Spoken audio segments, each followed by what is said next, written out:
प्रयास इस संबंध में यही है कि जो मध्य प्रदेश सरकार द्वारा आत्मसमर्पण नीति जारी करी गई है, उसको सर्वप्रथम अधिक से अधिक लोगों तक पहुँचाया जा सके। ख़ासकर कि उन क्षेत्रों में जो नक्सल प्रभावित क्षेत्र बालाघाट ज़िले में है। इस संबंध में अभी कुछ समय पहले हम लोगों ने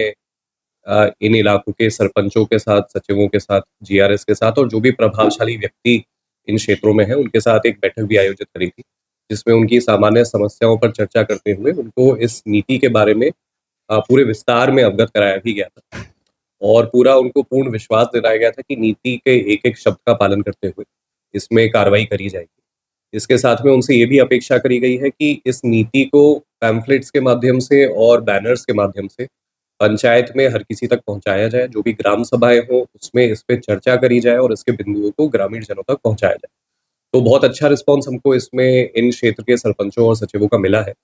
और इसमें उम्मीद यही है कि नीति एकदम ग्राउंड लेवल पे विस्तार के रूप से पहुँचेगी और इसमें जिनको भी इसका लाभ उठाते हुए सरेंडर करना होगा, आत्मसमर्पण करना होगा, वो निसंकोच होके संपर्क करके इस कार्रवाई को अंजाम हम लोग दे पाएँ। इसके संबंध में हम लोगों ने पहल करते हुए मेरा स्वयं का नंबर और सीओ जिला पंचायत का नंबर और डीएफओ का नंबर जारी किया है।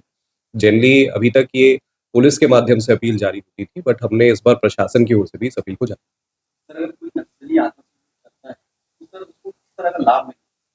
इसमें 4 बिंदु हैं, 4-5 बिंदु हैं जिसमें बड़े डिटेल में इन लाभ के बारे में बताया गया है और हमारा प्रयास यही था कि इस पैम्फलेट के माध्यम से सब तक इन लाभ के जो बिंदु हैं वो पहुँच जाए। अब जैसे इसमें वेपन सरेंडर करने पे 4.5 लाख प्रति हथियार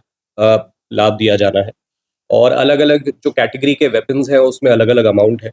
और इसके साथ में ही जो माइन्स हैं और विस्फोटक हैं और रोज़गार के संबंध में बड़े डिटेल में बिंदु नीति में दिए हुए हैं। और उनको एक्सप्लेन करते हुए ये चीज़ें एकदम ग्राउंड लेवल पे एक्सपैंड हो सकें और लोगों तक पहुँच सके, इस चीज़ का प्रयास किया गया। सर कहीं न कहीं पुलिस का एक डर भी रहता है। इस ये एक अच्छी पहल मान सकते हैं। जी, बिल्कुल प्रयास वही है, पुलिस तो अपनी कार्रवाई में देखिए शुरू से लगी ही हुई है। इसीलिए जिनके ज़हन में ये संकोच था, उन्हीं के लिए ये हमने प्रयास किया है कि अपना स्वयं का नंबर जारी करके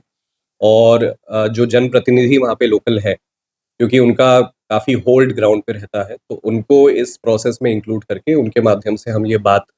सब तक पहुँचा पाएँ और उनको अगर कुछ भी डाउट हो, तो वो डायरेक्टली हमसे संपर्क करके अपने डाउट्स क्लियर कर पाएँ और उस जो पॉलिसी बनी है, इसका ज़्यादा से ज़्यादा लाभ ले पाएँ, यही इस चीज़ का प्रयास